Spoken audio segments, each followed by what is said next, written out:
He was trying to tell them something. They spent 6 hours trying to move him instead of listening. Flynn was 111 pounds of Great Pyrenees, and he had never in 3 years sat on anything deliberately. He was a floor dog. He chose the coolest spot in any room, lay flat, and stayed there until a compelling reason required otherwise. He was predictable in the way large white dogs are predictable, settled, unhurried, entirely certain of their own decisions. Which was why what he did at 9:45 on a Tuesday morning made no sense. Vivian Calloway had spread Rosie's floor blanket, a thick quilted cotton square in cream and mint green, on the living room floor for Rosie's tummy time. Rosie was 7 months old, newly mobile, newly opinionated. The blanket was where she spent her morning activity time, while Vivian worked from the small desk in the corner. Flynn came in from the hallway and sat down on the blanket. Not the edge, the center. All 111 pounds of him, positioned squarely in the middle of Rosie's blanket, sitting upright the way dogs sit when they have decided something and you have not yet caught up. Vivian said, "Flynn, off." He looked at her and did not move. She stood and said it again with more authority. He held her gaze. His pale gold eyes were calm.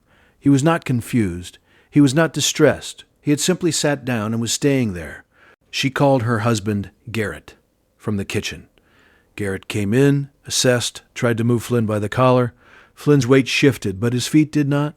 He simply became heavier. The way a Great Pyrenees becomes heavier when it has decided something.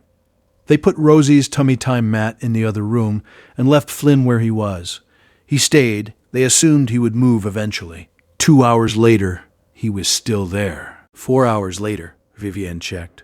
Flynn had not left the blanket. He had not eaten. He had not gone outside. He sat in the middle of Rosie's floor blanket in the living room, and every hour or so he would press his nose to the blanket surface, hold it there, and pull back. If you stay for stories about what animals sense before we do, you're in the right place. Subscribe so you don't miss the next one. Garrett's father, a retired home inspector named Dale, had come for lunch. He watched Flynn from the doorway for 2 minutes and then walked to the center of the living room and stood near the dog and said, "Where is your crawl space access?" The crawl space hatch was in the hallway closet. Dale opened it.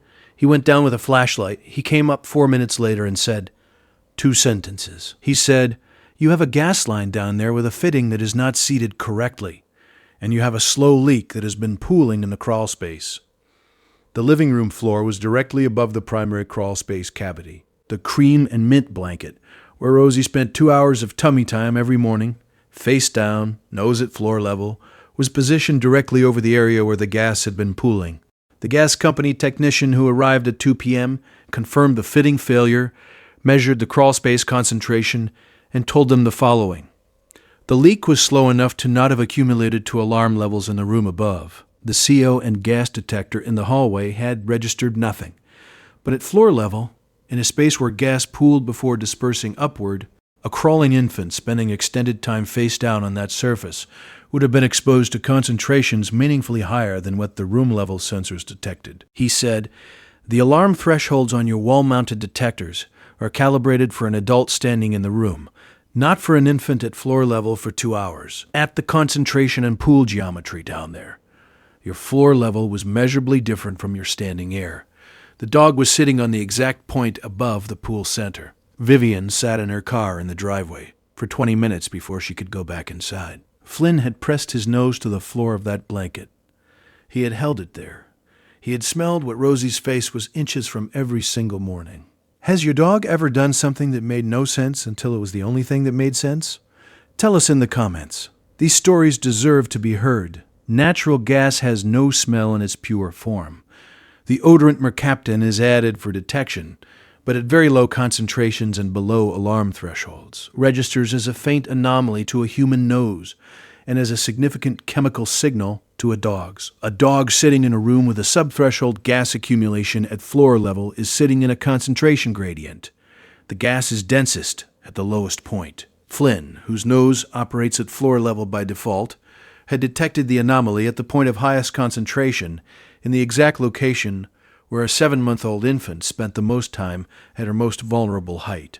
He had sat down on the problem and refused to let it be used until someone figured out why. The fitting was repaired. The crawl space was ventilated.